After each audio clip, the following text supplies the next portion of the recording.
Hello! Avant de commencer cet épisode, si vous aimez ce podcast, n'oubliez pas de vous abonner sur votre plateforme d'écoute préférée, de laisser une note sympa et un commentaire encore plus sympa. Ça nous aide énormément à le faire connaître et à continuer de vous proposer du contenu de qualité. Merci pour votre soutien et bonne écoute. Désir d'enfant, conception, grossesse, naissance et premiers mois. Nos invités nous racontent leurs petites et grandes histoires dans Aternité. Aternité, c'est le podcast autour de la naissance, de la paternité et de la maternité. Je suis Clémentine, et lui, c'est Marc. On sait comment naissent les bébés, mais comment naissent les parents d'aujourd'hui? Parce qu'il y a autant de réponses qu'il y a de parents, on vous propose de revenir sur ces chamboulements avec certains d'entre eux. Voici leur histoire.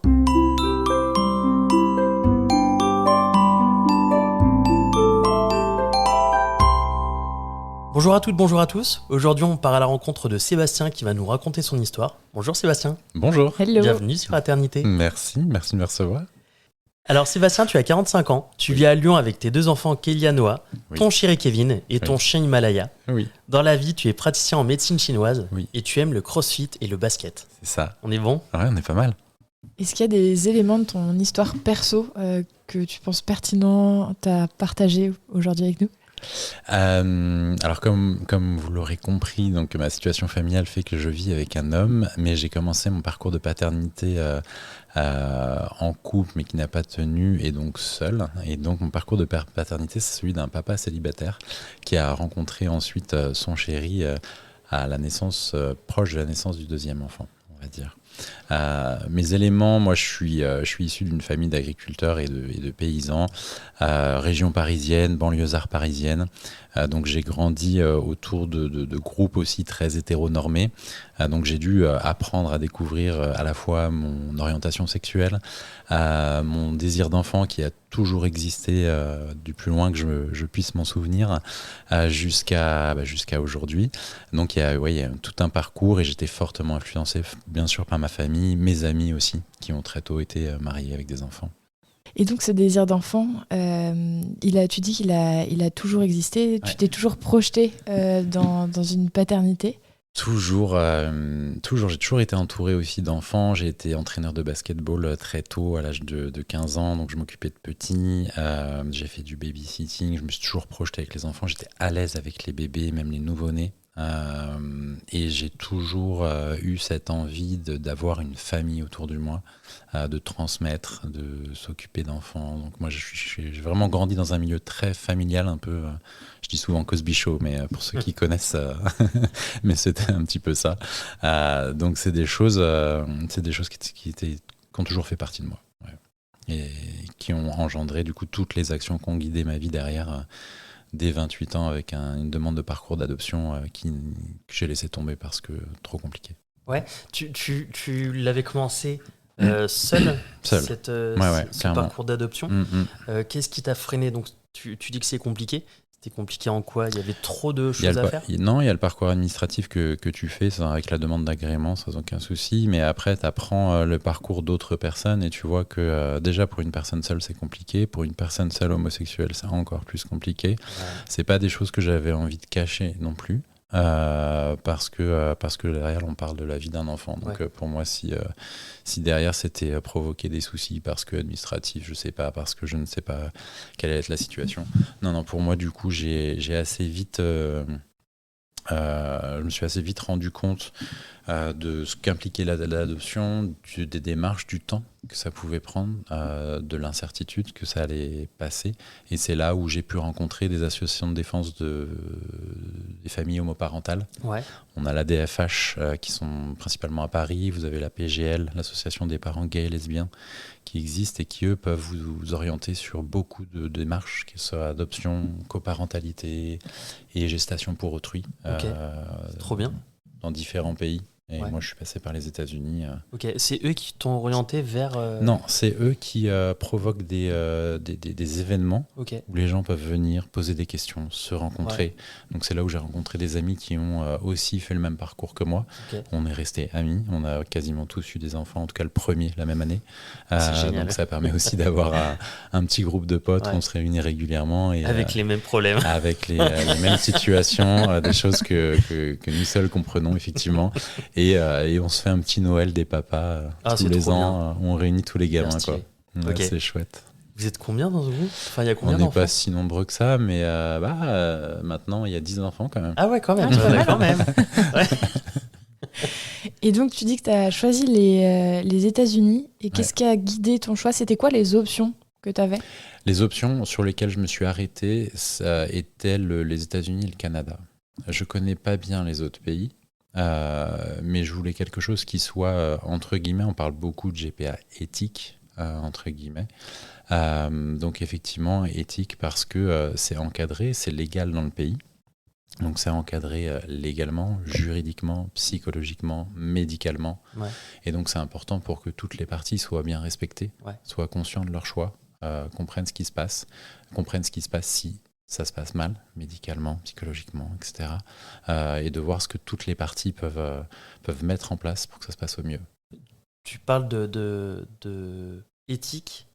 Est-ce qu'il y a des pays où ça l'est moins? Ce que je comprends, c'est que ça a orienté ton choix. D'autres pays sont beaucoup moins éthiques que les États-Unis et le Canada. C'est ce que j'en comprends, ouais. Okay. Je les ai pas explorés, parce que moi j'ai exclu ça de suite. Ok. Donc, je les ai pas explorés, mais oui, je pense que suite aux événements en Ukraine, l'Ukraine est un pays où il y avait pas mal de mères porteuses aussi. Par contre, le retour en France, c'était compliqué. Ah ouais. Parce qu'après, il faut pouvoir revenir avec l'enfant. Comment justifier que ton enfant, c'est ton enfant? Il n'y a pas de suivi comme ça, donc, comme aux États-Unis? Sur ces pays, je ne les connais pas, donc je ne pourrais pas vous dire. Et il y en a certainement d'autres. Je sais que des amis envisagent de faire ça en Amérique du Sud. Donc je pense qu'il y a aussi des possibilités au Mexique, en Colombie, des choses comme ça. Mais moi, je me suis orienté sur les États-Unis, le Canada, et puis finalement les États-Unis, parce que c'est beaucoup d'expérience, des années de recul. Et puis c'était très clair. Après, pareil, aux États-Unis, il y a à boire et à manger. Et donc, il faut savoir que ce que toi tu veux, ce que toi tu veux pouvoir. Moi, ce qui m'a guidé, c'est ce que je voulais raconter aux enfants. Donc, qu'ils connaissent leur histoire, que l'histoire soit transparente. Et je me suis toujours projeté dans quand les enfants seront adolescents et qui commenceront à dire écoute, tes histoires, papa, on les connaît par cœur, mais c'est pas ce qui m'intéresse, c'est plus ce qui m'intéresse. Et donc, comment ils vont construire leur identité avec finalement les choix que j'ai faits pour eux. C'est Quand est-ce que tu as entrepris ces démarches? J'ai commencé les démarches, c'est une bonne question parce que finalement ça m'a pris, donc là j'ai 2 enfants, Kélia et Noah, Kélia a 7 ans, Noah a 8 mois, ça m'a pris 15 ans. 15 ans À partir si je prends la naissance de Noah il y a 8 mois, c'est 15 ans de démarche. Ok, donc c'est dire que les démarches ont commencé 7-8 ans avant, c'est aller, avant la naissance de aller se brancher sur des forums, voir les discussions, recueillir des informations, rencontrer, aller voir des événements, discuter avec des gens. Et puis il y a un coût financier qui est important aussi, donc il faut être sûr de pouvoir accueillir les enfants au bon moment, de pouvoir provoquer cette dépense aussi à un moment où tu peux derrière après continuer avec les enfants, etc. Donc c'est des vrais choix, mais quelque part c'est intéressant aussi parce que ça te permet de maturer, de mûrir le projet, et quand les enfants sont là, tu as déjà pris une petite dose de maturité. Pas celle de parents. Ça vient après. Mais ça aide. Et ça coûte combien C'est très variable. Moi, je vais te donner l'expérience des États-Unis parce que c'est ce que je connais. Les autres, je ne connais pas les montants, même si j'en entends parler, mais on est entre 100 et 200 000 euros. Ah ouais, quand même. Par enfant. Et ça dépend après, plein de choses. Ça dépend de quoi? Parce que vous avez énormément de coûts différents. C'est-à-dire que 100 000 euros, c'est pas 100 000 euros qui vont à la mère porteuse. Et en fonction de vers qui vous passez, il y en a qui veulent grappiller plus d'argent que d'autres. Donc là aussi, dans la GPA éthique, c'est savoir trier ce que vous voulez. Moi, je voulais que ce soit la mère porteuse qui est le plus gros montant, ce qui me paraissait logique. Mais quand vous savez que vous avez des frais d'avocat, des frais de clinique de fécondation in vitro, des frais médicaux, bien évidemment, des frais d'agence, qui te mettent en lien avec une mère porteuse ou une donneuse d'ovules, c'est des frais qui s'accumulent. Si moi j'avais choisi aussi pour qu'il y ait des accompagnements psychologiques si nécessaire, enfin des choses pour que tout le monde soit sûr de son choix et puisse avancer. Donc c'est des choses qui vont vite. Moi je sais que la mère porteuse de Kélia, ma première, elle a touché 40 000 $. Ce qui est C'est pas 40%. Bah, après, l'hospitalisation, ça coûte très cher entre aussi 20, aux US. Entre 20 et 40%. Ça va vite, hein. Ouais. Ça va vite, ça monte très vite aux États-Unis. Ouais. Donc voilà, moi je sais que, par exemple, j'ai rénové un appartement, mon premier appartement, je l'ai rénové, je l'ai vendu 7 ans après, c'est ce qui m'a permis de payer ça. Ok. Mais effectivement, il y a un vrai coût. Il y a un vrai coût. Ouais. Donc c'est un vrai. Et la plupart des amis que je connais, c'est pas des gens qui ont 20 ans, quoi, qui peuvent faire ça. Oui, c'est clair. C'est pas à la portée de tout le monde de c'est pouvoir pas à la portée faire, de tout le monde.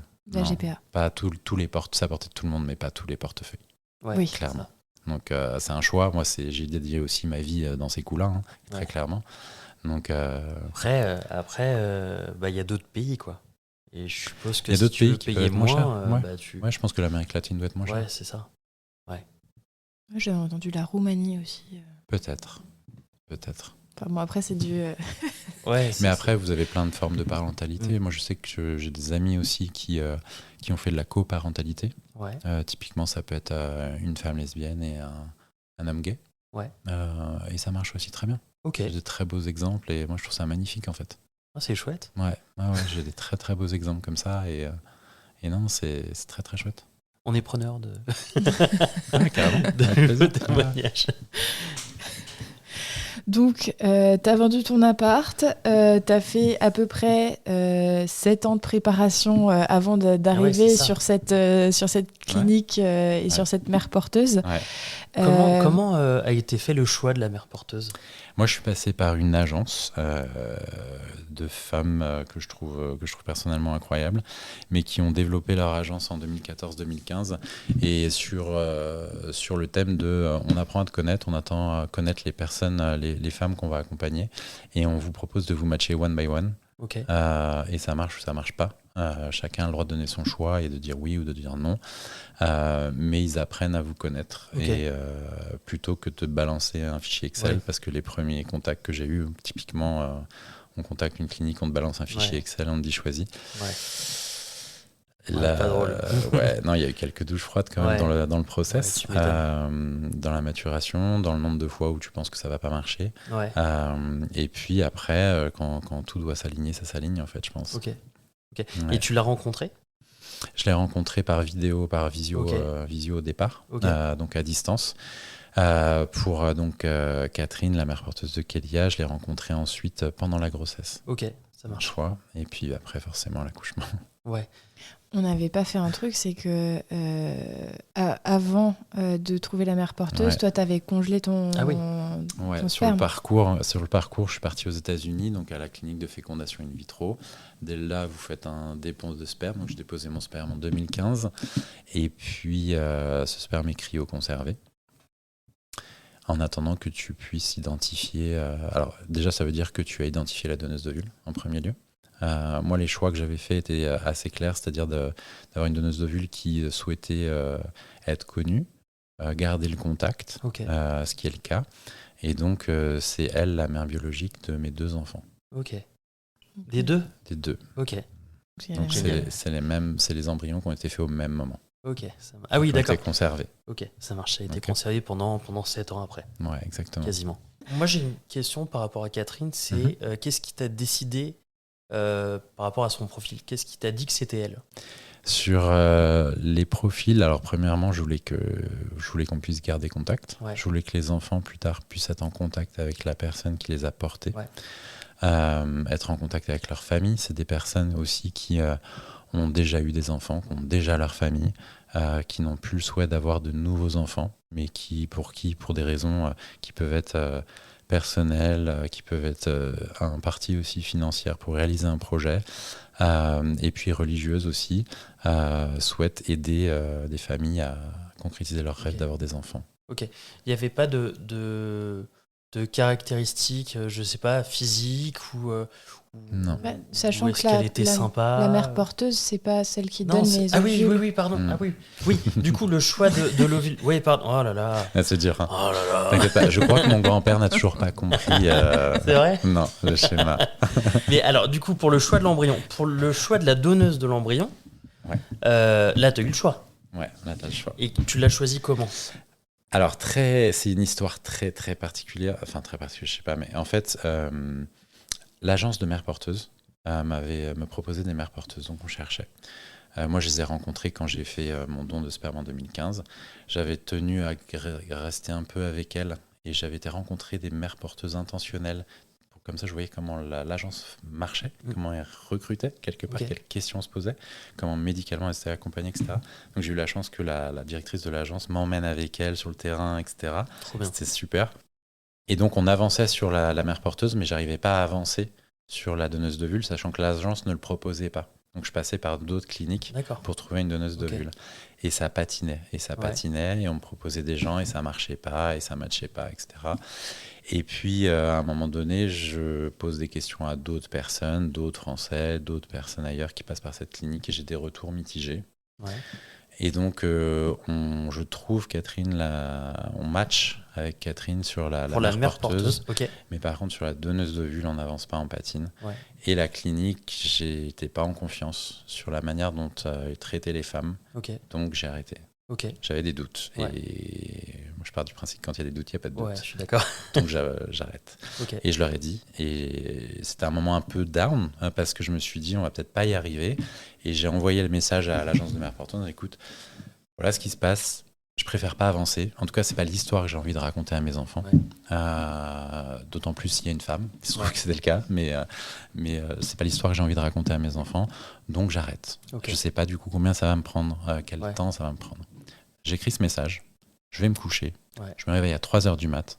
À 3h du mat, j'avais un email de l'agence en me disant, écoute, j'ai le profil de Michaela, on fait pas de donneuse d'ovules, mais c'est la fille d'une amie d'un tel, et elle a très envie de faire ça et d'aider des gens. Génial. Et je te présente le profil de Michaela. Ouais. 3h du matin, je me réveille. Du coup, pendant longtemps, à 3h du matin, je me suis réveillé. Il a dû avoir un impact psychologique et émotionnel fort, parce que j'ouvre son profil et crush, en couple depuis longtemps, son couple était ok et tout machin, en couple depuis longtemps, mais je la regarde et je dis ouais, c'est la mère de mes enfants. Crush, vraiment crush. Et donc du coup ça a fonctionné. On s'est rencontrés par visio, ça a matché de son côté aussi. Donc là, pour le coup, on est reparti. Direct. D'une mauvaise nouvelle. Après, d'un coup, ça s'est transformé. Donc, rien n'est permanent. Ouais. Mais, et ça a permis d'avancer. Ok. Et Michaela, après, t'as gardé contact avec elle? Ouais. On a même été invité à son mariage. Ah ouais. Oh, c'est génial. Il y a 2 ans. Oh, c'est génial. C'est marrant, ouais. Trop bien. Dernier, Trop bien, ok. Donc, t'as Michaela en premier. Ensuite, c'est Catherine. Catherine, tu l'as choisie par visio. C'est par visio, les 2. Ouais. Okay. Enfin, les 3, c'est la visio. Donc, à partir du moment où tu as choisi Catherine... Et qu'elle m'a choisi. Et qu'elle t'a choisi, c'est vrai que c'est un peu un Tinder C'est important. De la GPA. Un match. Dire ça. À partir du moment, du coup, où vous vous êtes choisi, comment ça s'est enchaîné, les choses? Après, Alors, c'est des personnes qui ont toutes...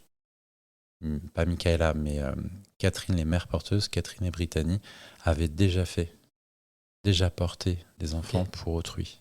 Donc c'était pas la première fois. Donc elles avaient l'expérience, en tout cas pour Catherine, l'expérience que moi je n'avais pas. Et après, elles sont prises en charge à la fois par l'agence et aussi médicalement par la clinique. C'est-à-dire que la clinique provoque le transfert d'embryon. Ils mettent tout en place pour le transfert d'embryon jusqu'à la 12e semaine de grossesse. Et à la 12e semaine de grossesse, ça passe avec la maternité et l'équivalent de la sage-femme du coin. Et ça, de toute façon, de chez elle. Sage-femme, on en parlera dans le prochain épisode. Sachant qu'il n'y a pas de sage-femme aux États-Unis. Ah bah oui. Des infirmières spécialisées. Il y a eu combien de temps entre ta décision et le premier transfert, j'imagine? La décision de la décision d'aller avec Catherine? Bonne question. Alors Catherine, le transfert d'embryon. Alors il y a le transfert d'embryon et il y a aussi les premiers tests sanguins où on dit que ça a pris. Ok. Euh, Ça a pris tout de suite? ouais. Pour Ok. premier transfert, ça a marché pour Catherine et Ok. pour Brittany. Trop bien. Ce qui est Hyper déjà une efficace. chance. C'est pas toujours le cas. Ouais. C'est Ouais. vraiment pas Ouais. toujours le cas. Donc il y a des up and down qui sont complètement possibles. Pour Catherine, j'ai Brittany en tête. Pour Catherine, Approximativement, est-ce que c'était plutôt... fin 2016, Ouais. fin 2015, transfert d'embryon, l'été 2016. Ouais, donc 6 bons gros mois, quoi. Oui, parce qu'on a été matchés avec Catherine avant que Michael arrive. Ok. Oui, c'était ça. Ok, Ouais. ok, je remets les Les wagons. les wagons. Exactement. Un peu décousu. Non, mais c'est très très bien. On va pouvoir discuter dans le prochain épisode Ouais. de comment t'as appris que ça avait pris. On s'arrête là pour aujourd'hui. On vous dit à la semaine prochaine pour la suite. Bisous. Bisous!